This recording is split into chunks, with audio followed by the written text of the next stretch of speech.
Have you ever observed individuals who possess an almost magnetic influence over their surroundings without uttering a single word? They don't raise their voices, they don't plead for attention, they simply step back and suddenly the entire atmosphere transforms.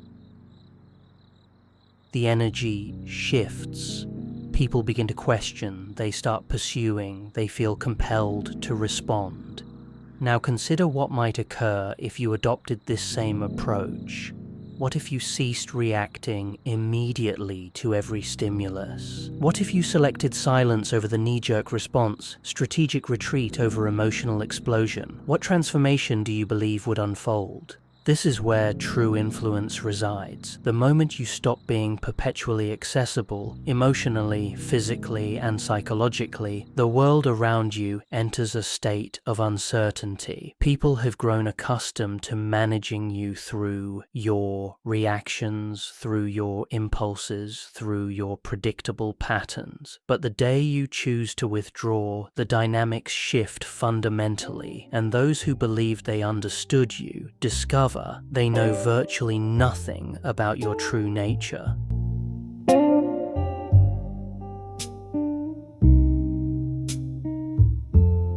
Gray skies, heart so still, fading light, shadows creep, still inside. One beat, one side, stay alive. Push through pain, you survive. Keep holding on, don't break apart. Find the flame within your heart. Past the dark, the morning calls. Hold on strong, you won't fall. Cold rain, heavy soul, feels like stone lost and quiet, all alone. But a spark so faint won't die, breeze in you, it's worth a try. Keep holding on, don't break apart. Find the flame within your heart. Past the dark, the morning calls. Hold on strong, you won't fall. Carl Jung observed that everything that irritates us about others can lead us to a better understanding of ourselves.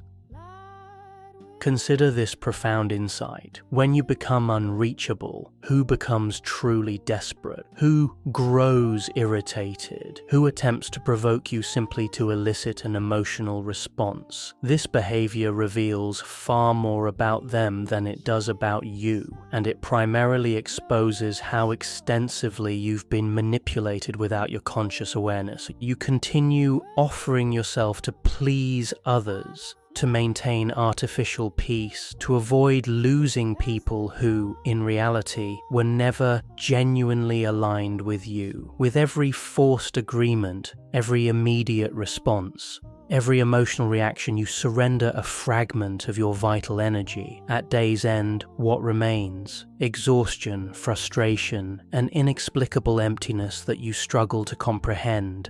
Let me illuminate why this occurs. You have become excessively available to those who don't deserve even a moment of your thoughtful silence. This discussion isn't about turning away from the world. It's about choosing yourself. It's about mastering what Jung termed individuation, the process of becoming complete, authentic, and whole. This journey begins when you understand that silence can be more powerful than 1,000 arguments. That withdrawal, when it stems from awareness rather than avoidance, becomes an act of genuine power.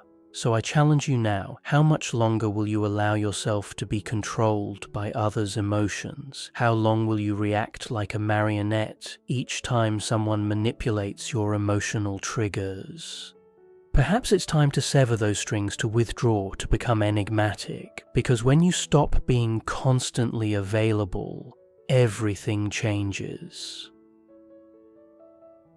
The programming of perpetual availability. You've been conditioned to always be present, to respond quickly, to please others, to say yes even when your inner voice screams no. From childhood, you've been programmed to believe that your worth depends on how accessible you are to others. But here's a truth that perhaps no one has communicated with this clarity. This excessive availability isn't a virtue. It's a psychological prison. As long as you continue believing that you must be accessible at all times, emotionally or otherwise, you will be manipulated, drained, and discarded the moment you're no longer useful. Do you understand why? Because constant availability makes you appear predictable, and everything predictable becomes a tool in others' hands. People begin treating you as an emotional emergency button. They press it when they need attention, relief, or validation, then return you to the shelf. But you don't recognize this pattern because you're trapped in an illusion that being present for everyone will somehow make someone truly present for you. Unfortunately, this equation doesn't balance. Jung discussed the persona, the mask we wear to be accepted, loved, and recognized. It's precisely this mask that keeps you overly available. You say, "It's fine," when you're suffocating. You respond to messages immediately, even when you're exhausted. You explain yourself, justify your actions, defend your choices as if you owe something to the world. The truth is that the more you position yourself at the center of others' drama, the more you vanish from your own life. Being available all the time is a subtle form of self-abandonment, a disguised method of seeking approval, avoiding rejection, attempting to control how others perceive you. But this control comes at a tremendous cost. Your peace, your vital energy, distributed as if it were infinite when it's actually limited and precious. Those who demand your constant availability don't actually want you. They want what you provide: validation, companionship, distraction, emotional comfort. When you change, when you establish boundaries, when you refuse to react, these same individuals become irritated. They accuse you, they claim you've become strange. It's not because you've changed, it's because you've stopped being functional for their purposes. Here's the cruelest irony. The more available you are, the less others value you. What exists in abundance becomes commonplace. No one respects what they don't have to earn. No one values what's always there, waiting, ready to serve their needs. Understanding psychic energy and its depletion. Jung didn't view the human psyche as an automatic machine that responds to stimuli without consequences. For him, our minds function like energy systems, and every thought, emotion, and action consumes a portion of that energy. The critical question is, are you choosing where your energy flows, or are you allowing the world to decide for you? Every time you react impulsively, you're wasting psychic energy. When you defend yourself against criticism that didn't deserve attention, when you respond to provocation just to prove you're right, when you engage in pointless arguments, when you try to please those who don't value you, you're spending your inner strength on what doesn't nourish you. Jung was clear: what you resist persists. The more you react, the more you bind yourself to the very things that drain you. People who live emotionally exhausted aren't weak, they're misdirected. And do you know what happens to someone who lives perpetually drained? They become vulnerable, and vulnerability makes you easy prey. Manipulative, opportunistic, and emotionally needy individuals can sense this vulnerability. They notice that you don't know how to protect your energy, that you react to everything, that you're always trying to solve everyone's problems, and they exploit this tendency.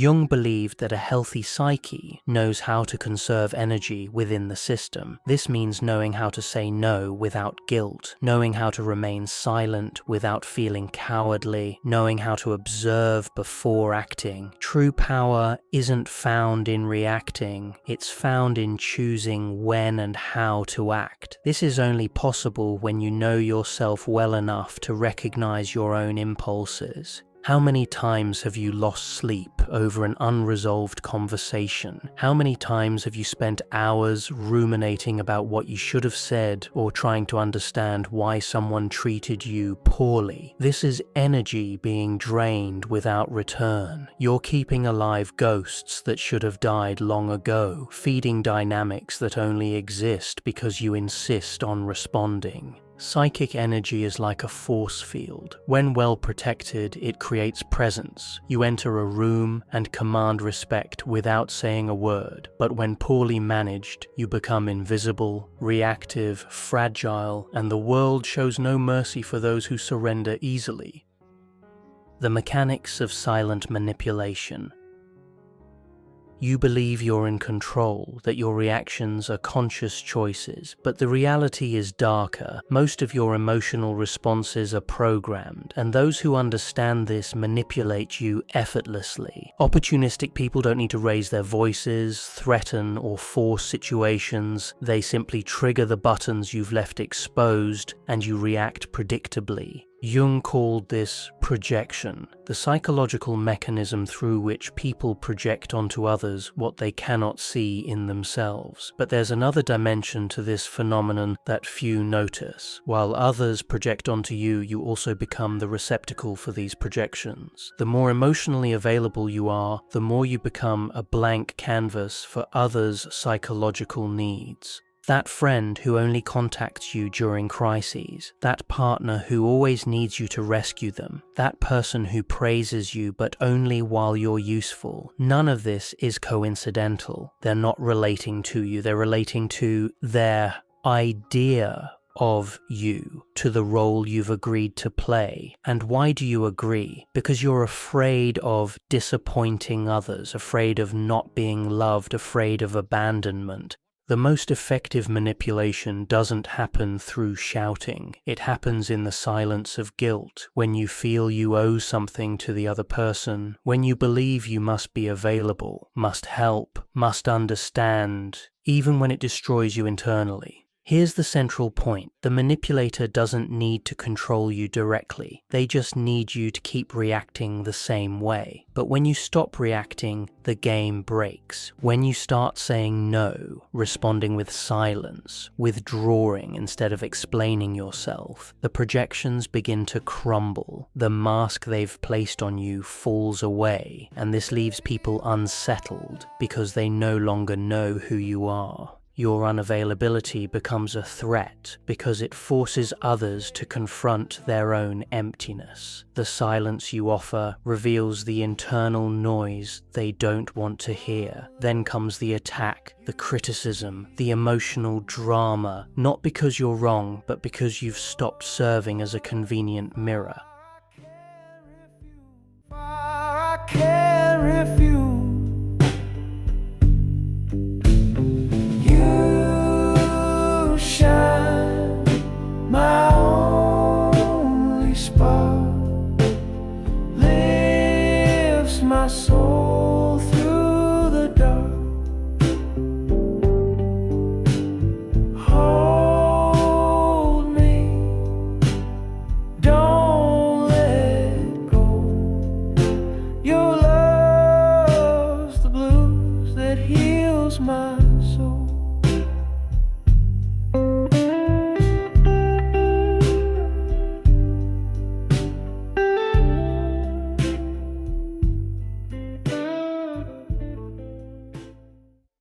The revolutionary power of conscious silence. The modern world is noisy. Everyone wants to be heard, wants to respond quickly, wants to win pointless debates and prove their point even if it costs them their peace. But there's a power that few understand, and even fewer master, the power of conscious silence. Not the silence of passivity or cowardice, but conscious, strategic, brilliantly lucid silence, the kind that isn't absence but amplified presence. Jung saw silence not as emptiness but as fertile ground for inner transformation. When you stop reacting, you begin observing, and through observation, you see patterns that previously went unnoticed, emotional repetitions, manipulation games, cycles of self-sabotage. Silence enables lucidity, and lucidity is dangerous for those who live to control you. Have you noticed how some people panic when you don't respond, when you don't explain yourself, when you simply disappear? It's not because they miss you, it's because your silence removes their narrative control. While you speak, you're still in their game, but when you're silent, you change the rules entirely, and that unbalances anyone who thrives on your reactions. True silence isn't the absence of voice, it's mastery over your own energy. It's the refusal to be dragged down by someone else's emotions. It's the conscious choice not to engage in battles that aren't worth your energy.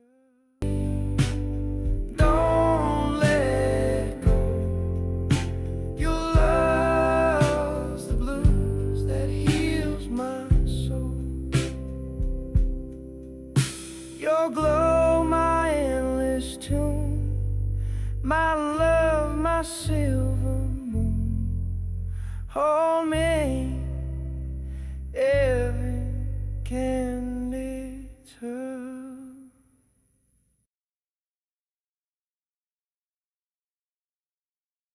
Jung said that individuation, the process of becoming who you truly are, requires this distancing, because only in silence can you listen to yourself without the world's interference. But don't be deceived. Silence has a price. It will distance you from people who only valued you for the role you played. It will make you incomprehensible to those who only saw you through their own projections. It will make you seem cold, distant, arrogant. But all of this is a reaction from those who never wanted to deal with your depth, only with your utility. The more you mature, the more selective you become with your words, because you understand that each sentence is an energetic investment, and not everyone deserves access to your truth. Sometimes silence isn't retreat, it's sovereignty. It's the language of those who no longer need to prove anything to anyone. Developing conscious unavailability. Understanding all of this intellectually is worthless if in practice you continue saying yes when you mean no, responding to messages that disturb you, participating in empty conversations, and maintaining relationships that exist only out of inertia. Awareness without action is just another form of self-deception. True transformation begins when you firmly decide to become selective, and this requires emotional discipline. Conscious unavailability isn't about being cold, arrogant, or indifferent. It's about no longer being accessible to anyone at any time for any reason. It's about taking control of your own energy, your own time, your own peace. This starts with small actions, not responding immediately, breathing before reacting, leaving a discussion before being dragged into chaos, turning off your phone without guilt, saying "not today," saying "I'm not interested," saying "I won't get involved." But here's the most important part. You don't need to justify your absence. You don't need to explain your silence. You owe nothing to anyone but yourself. And this, for many people, is unforgivable. Because when you refuse to explain yourself, you take away their power to keep you within an emotional narrative where you're always the helpful, understanding, accessible one. Jung understood that every process of individuation goes through isolation, not depressive isolation, but sacred isolation, a time of inner retreat where you relearn to listen to your own voice without the world's interference, where you rebuild your identity not based on others' perceptions, but from your own center. Want to know a good measure of your evolution? Observe who starts to distance themselves from you when you become more reserved. Observe who tries to provoke you when you stop reacting. Observe who accuses you of having changed when you finally start protecting yourself. These aren't signs that you're wrong. They're proof that you've begun to free yourself. Being unavailable is uncomfortable at first. You'll feel guilty, you'll think you're being selfish, you'll hear that you're being too harsh, but this is part of the deconstruction process. You've spent your life conditioned to put yourself second. It's natural that change causes discomfort, not only in you, but in everyone who benefited from your old version. The rebirth through solitude. When you stop being available to everyone, something profound begins to happen. First comes the silence, an uncomfortable silence that seems to scream inside you. You wonder if you did the right thing, if you're being too harsh, if you're losing people who cared about you. But gradually, this silence transforms. It begins to cleanse, to calm, to heal. Then comes solitude, but not the solitude of absence. It's the solitude of total presence with yourself, the solitude of the strong, the solitude of one who no longer betrays themselves to keep others close. In that space where there was once confusion, clarity enters. Where there was once anxiety, peace enters. Where there was once neediness, a new kind of strength enters, the strength of being whole within yourself.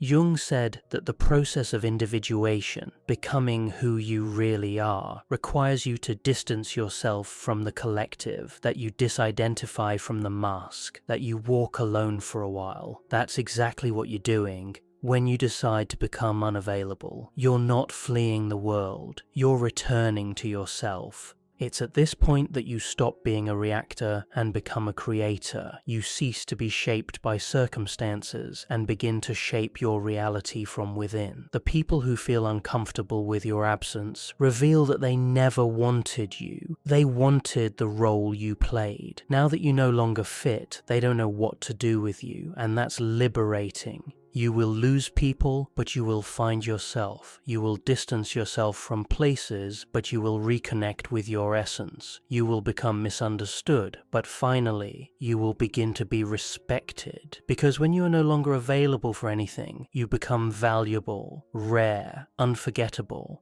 Don't be fooled. This is a rebirth, a new beginning, the start of a life where you are no longer available for emotional crumbs, for mind games, for voids disguised as affection. Now you only accept what resonates with your peace, with your truth, with your wholeness.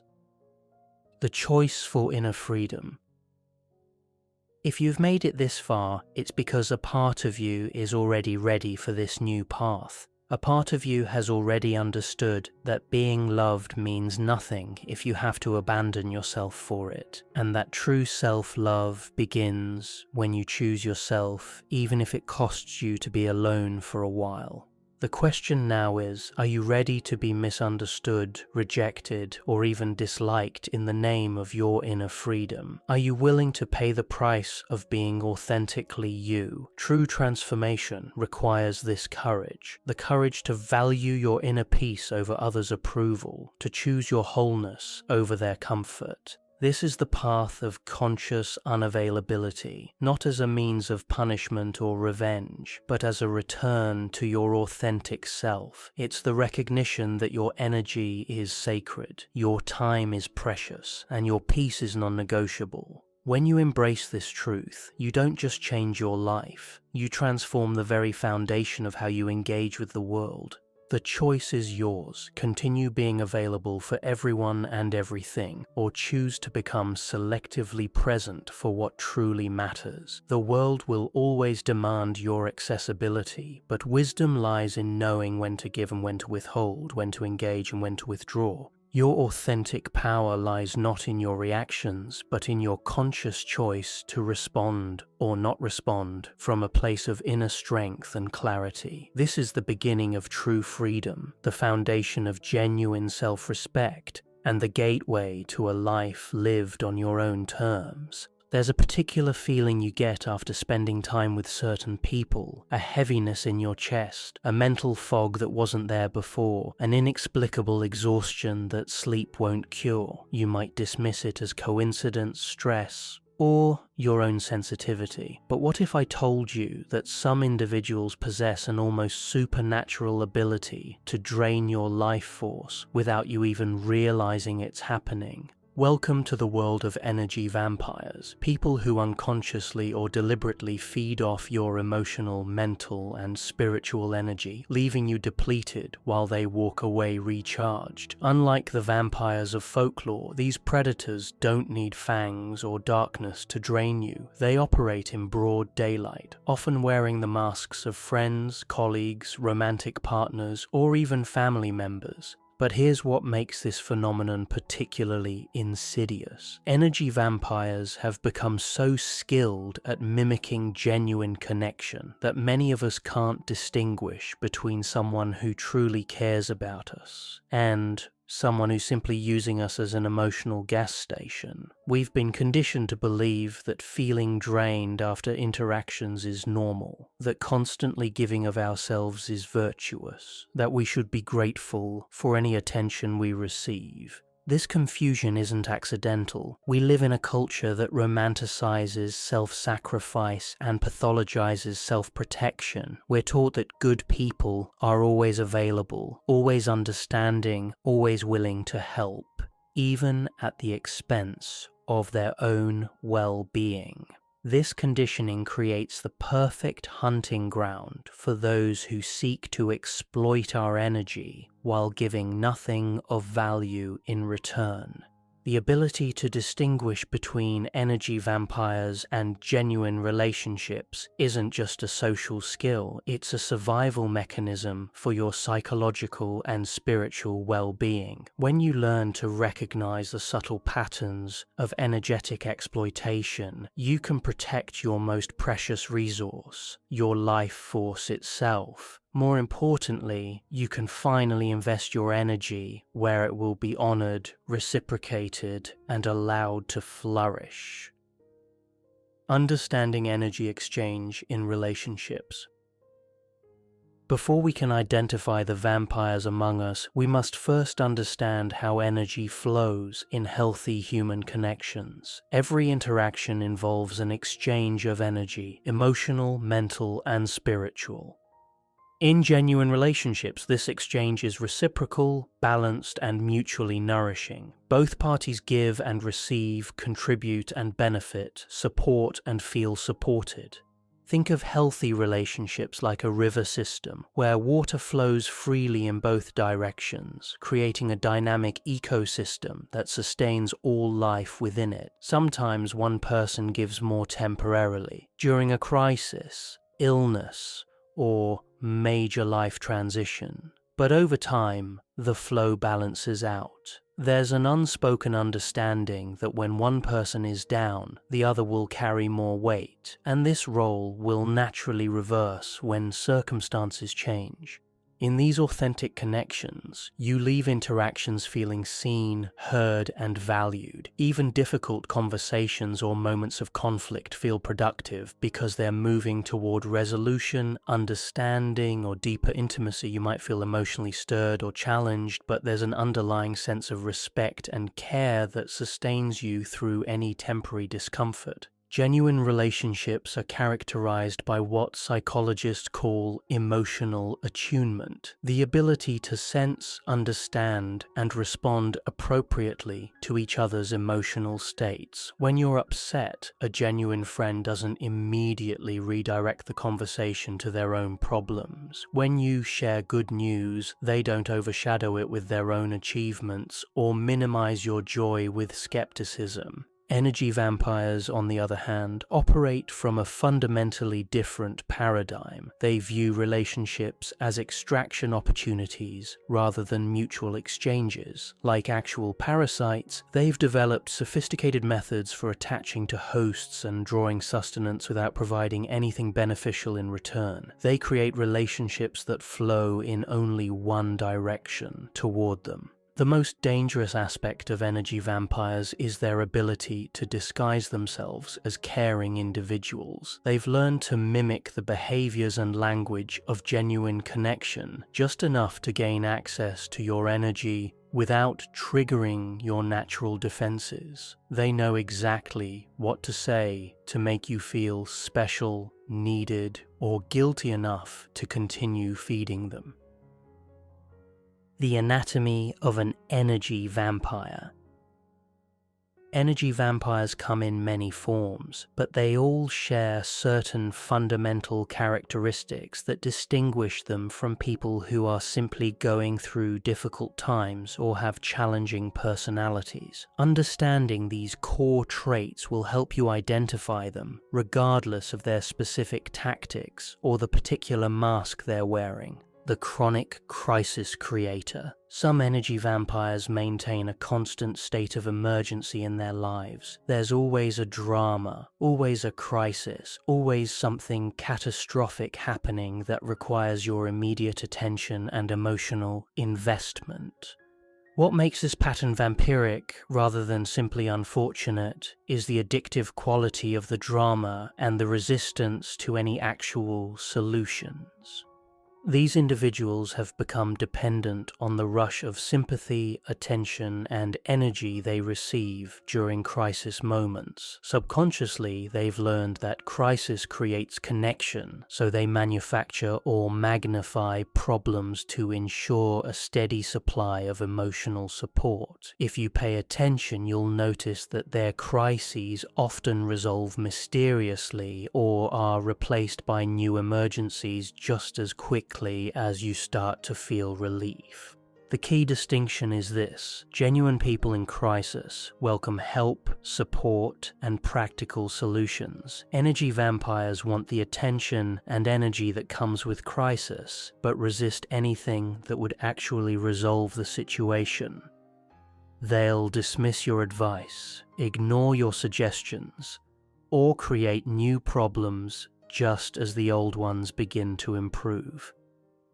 The emotional black hole. These vampires seem to absorb emotional energy without ever reaching a point of satisfaction or reciprocation. You can listen to them for hours, offer unwavering support, and provide endless reassurance, but they never seem to feel better or offer the same quality of attention in return. It's like pouring water into a vessel with no bottom. No amount of energy will ever be enough. What makes this particularly draining is the illusion of progress. They might seem to feel better during your conversations, expressing gratitude and appearing to benefit from your support, but by the next interaction, it's as if your previous efforts never happened. They're back to the same emotional state, requiring the same level of support, without any evidence that your energy investment created lasting value.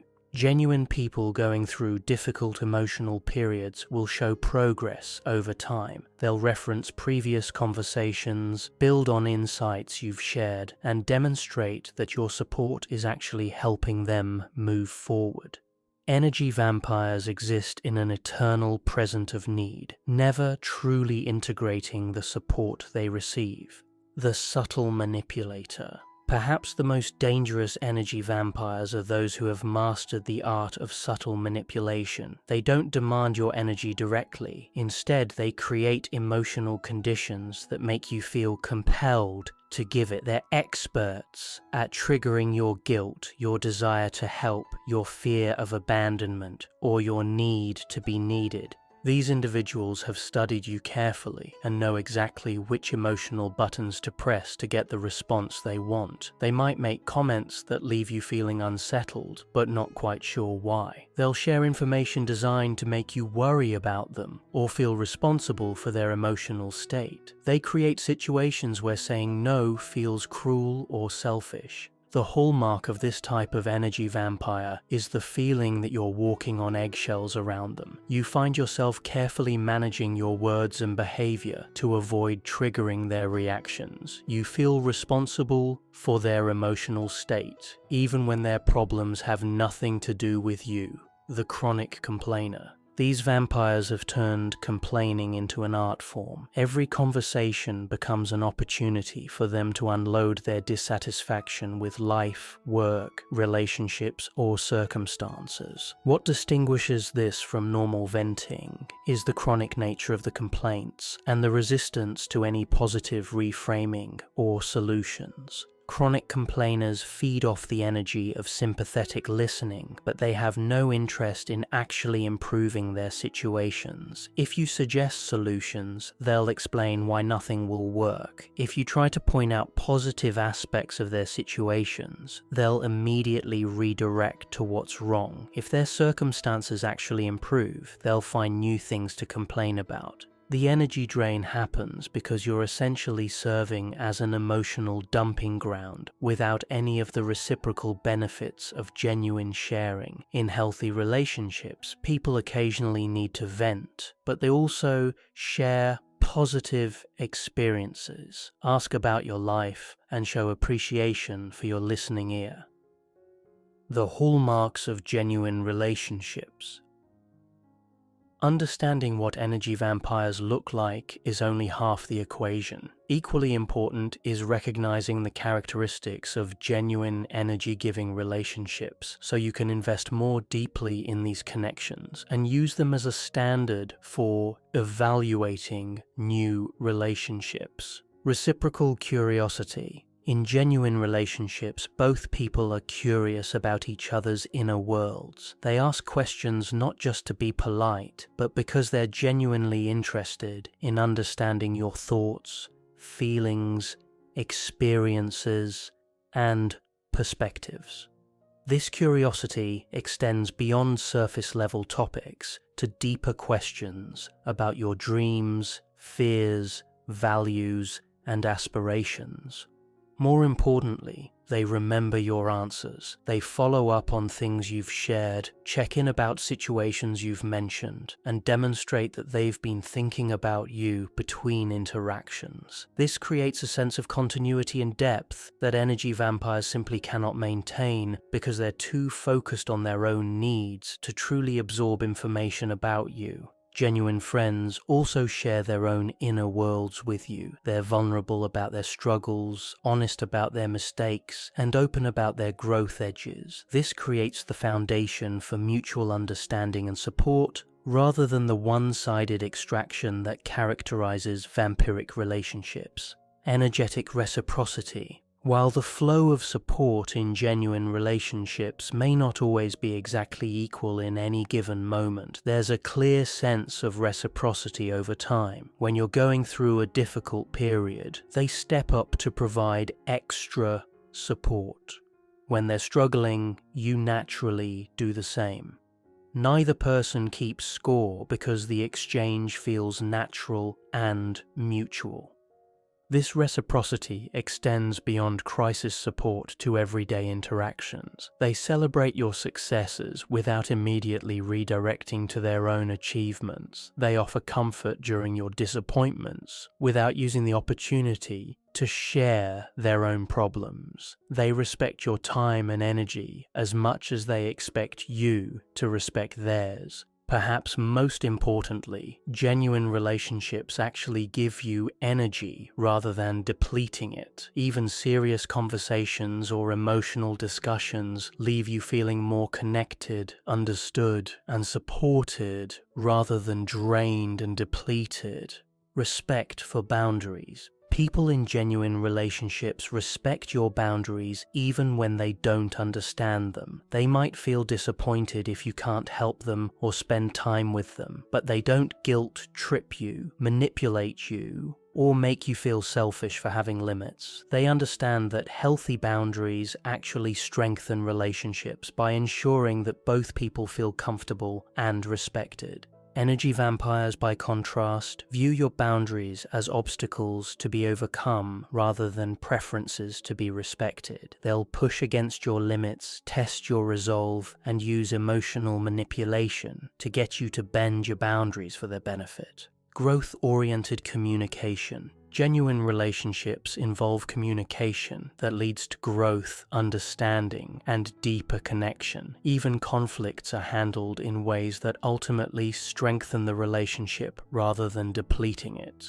Both people are willing to examine their own contributions to problems and work towards solutions that benefit everyone involved.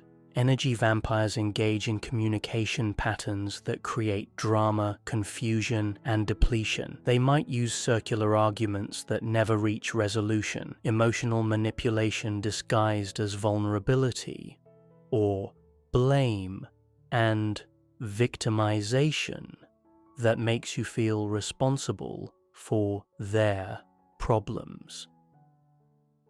The subtle warning signs. Energy vampires have evolved sophisticated methods for flying under the radar of your conscious awareness. They've learned to avoid the obvious red flags that would immediately trigger your defenses. Instead, they rely on subtle manipulation tactics that create cumulative drain over time. Learning to recognize these early warning signs can save you months or years of energetic depletion. The conversation hijacker. Pay attention to the flow of conversations with people in your life. Energy vampires have a remarkable ability to redirect any topic back to themselves, often so smoothly that you don't notice it happening in the moment. You might start sharing something important about your life, only to find that within minutes, the conversation has somehow become entirely about their experiences, problems, or opinions. This hijacking often happens through false empathy. They'll say something like, "Oh, I totally understand. That reminds me of when I..." and then launch into a story that completely overshadows whatever you were sharing. By the end of the conversation, you realize you never finished your thought, and they never actually addressed what you were trying to communicate. The emotional temperature controller. Energy vampires have an uncanny ability to influence the emotional atmosphere of any interaction. They arrive with a particular emotional state, anxiety, anger, sadness, or excitement, and somehow manage to transfer that state to you without your conscious awareness. You might start an interaction feeling calm and centered, only to leave feeling agitated, worried, or emotionally dysregulated. This emotional contagion happens because energy vampires are often in states of emotional chaos themselves, and they unconsciously use others as emotional regulators, instead of developing their own capacity for emotional self-management. They rely on absorbing the calm, positive energy of others to feel balanced. The guilt generator. Subtle energy vampires are masters of generating guilt without making direct accusations. They'll make comments designed to make you feel bad about your choices, your boundaries, or your inability to meet their needs. These comments are often disguised as jokes, observations, or expressions of their own feelings, making it difficult to address them directly. For example, they might say things like, "I guess I'll just figure this out on my own," when you can't help them, or "It must be nice to have time for yourself when you take care of your own needs." These statements create emotional pressure without giving you anything concrete to respond to. The crisis timing expert. Energy vampires often have impeccable timing when it comes to crises. Their emergencies seem to occur precisely when you're experiencing success, celebrating achievements, or going through positive transitions in your own life. This isn't usually conscious manipulation. Rather, they've unconsciously learned that your positive energy states make you a more potent source of supply. You might notice that every time you get a promotion, start a new relationship, or achieve a personal goal, certain people in your life suddenly develop urgent problems that require your attention. This pattern effectively prevents you from fully enjoying your positive experiences and redirects your celebratory energy toward their needs. The boundary tester. Energy vampires consistently test your boundaries in small ways to assess how much they can extract from you. They might ask for small favors repeatedly, show up unannounced just to see if you're home, or make requests that are slightly outside your comfort zone to see if you'll comply. These boundary tests start small but gradually escalate over time. What begins as borrowing small amounts of money becomes requests for larger loans. What starts as occasional emotional support becomes expectation of constant availability. Each successful boundary violation makes the next one easier to justify.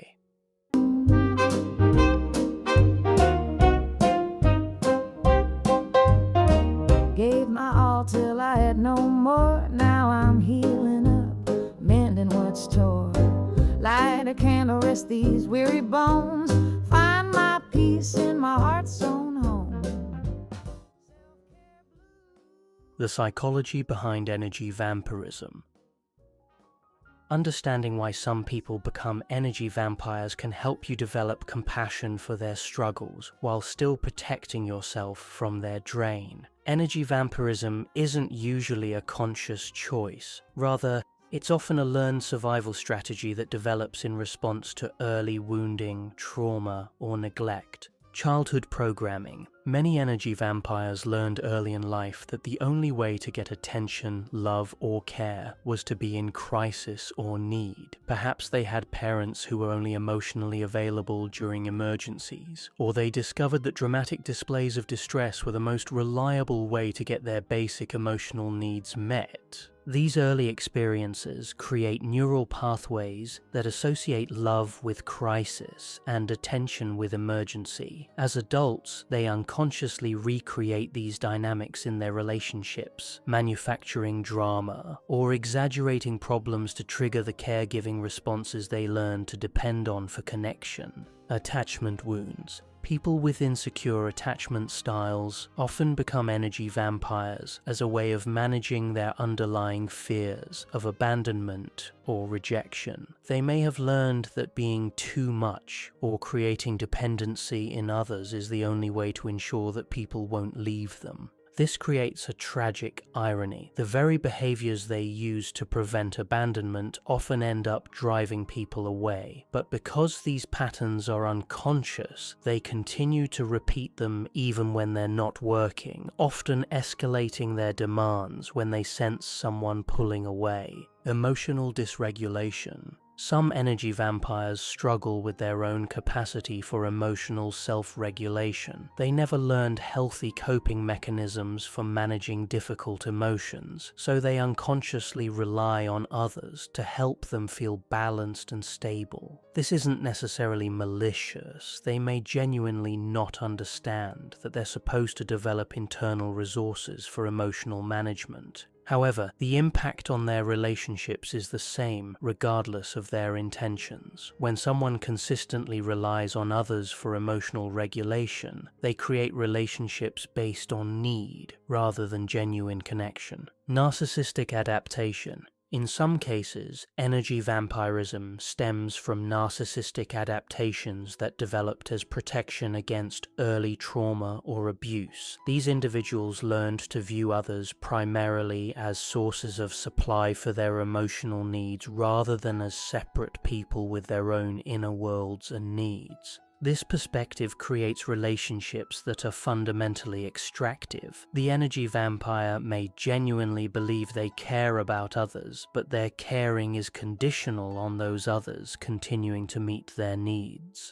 When the supply is threatened, their true priorities become clear. The physical and emotional toll. The effects of being in relationship with energy vampires extend far beyond simple annoyance or frustration. Chronic exposure to these draining dynamics can have profound impacts on your physical health, emotional well-being, and spiritual vitality. Physical symptoms. Your body is often the first to signal that you're in an energetically draining relationship. You might experience unexplained fatigue that doesn't improve with rest, frequent headaches or tension in your neck and shoulders, digestive issues that seem to flare up around certain people, or a general sense of feeling off after particular interactions. These physical symptoms occur because energy vampires trigger your nervous system's stress response. Your body recognizes the threat to your energetic integrity, even when your mind hasn't fully processed what's happening. Chronic activation of this stress response can lead to immune system suppression, hormonal imbalances, and other health issues. Emotional depletion.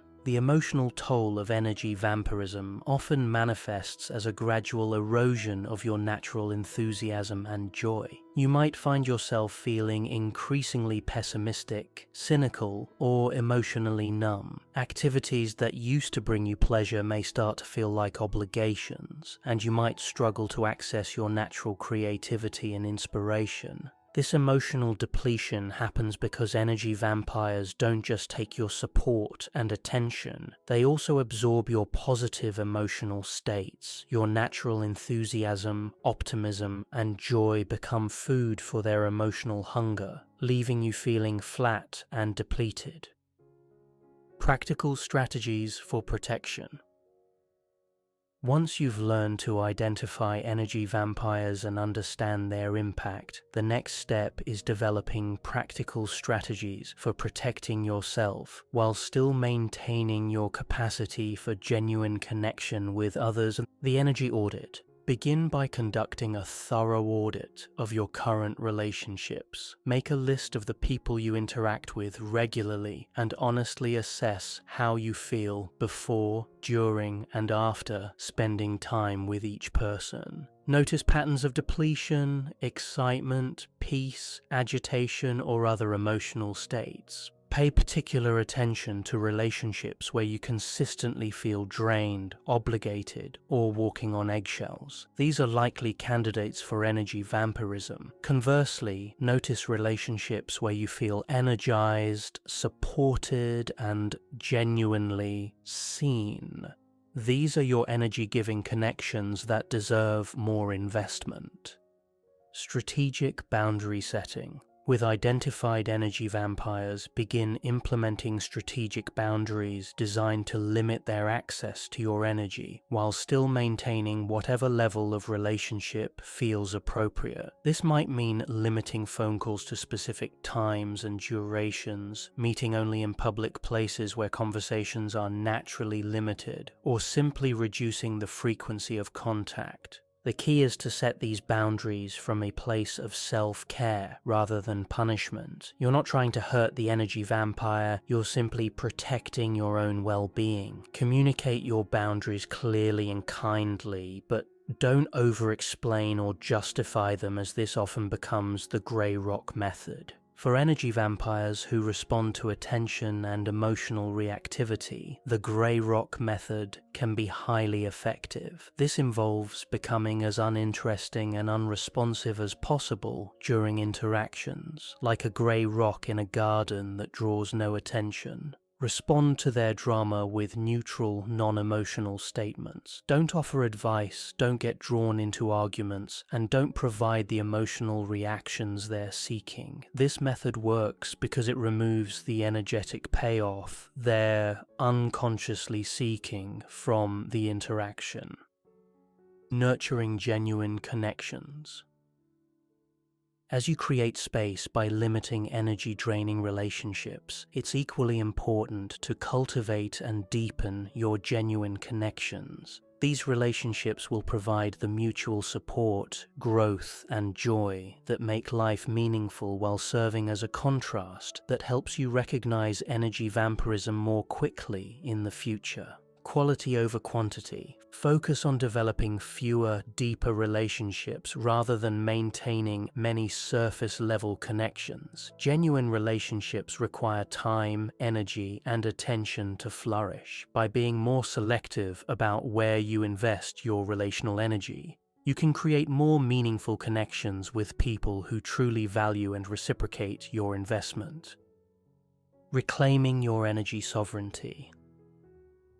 Learning to distinguish between energy vampires and genuine relationships is ultimately about reclaiming your sovereignty over your own life force. Your energy is your most precious resource, more valuable than your time, money, or attention, because it's the foundation that makes everything else possible. When you give your energy away unconsciously or allow others to drain it without reciprocation, you're essentially giving away pieces of your life. But when you learn to protect, nurture, and consciously direct your energy toward people and activities that honor it, you create a life of vitality, purpose, and authentic connection. This doesn't mean becoming cold, closed off, or suspicious of others. Rather, it means developing the discernment to recognize who deserves access to your energy and who has earned the right to your deep care and attention. It means understanding that saying no to energy vampires is saying yes to the people and experiences that truly matter. The journey toward energy sovereignty requires courage because it often means disappointing people who have grown accustomed to unlimited access to your resources. It means setting boundaries that others might not understand or appreciate.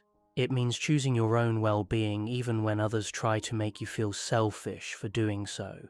But the rewards of this journey are immeasurable. When you protect your energy from vampiric drain, you have more to give to the people who truly deserve it. When you surround yourself with genuine relationships, you experience the joy of mutual support and authentic connection. When you honor your own energetic needs, you model for others what healthy boundaries look like. Most importantly, you reclaim your power to create a life that reflects your deepest values and aspirations, rather than one that's constantly responding to others' demands and crises. You become the conscious creator of your own experience, rather than the unconscious victim of others' energetic hunger. The choice is yours. Continue giving your life force away to those who don't value it, or reclaim your energy sovereignty and invest it where it will flourish. Your future self and the people who truly deserve your energy will thank you for choosing wisely.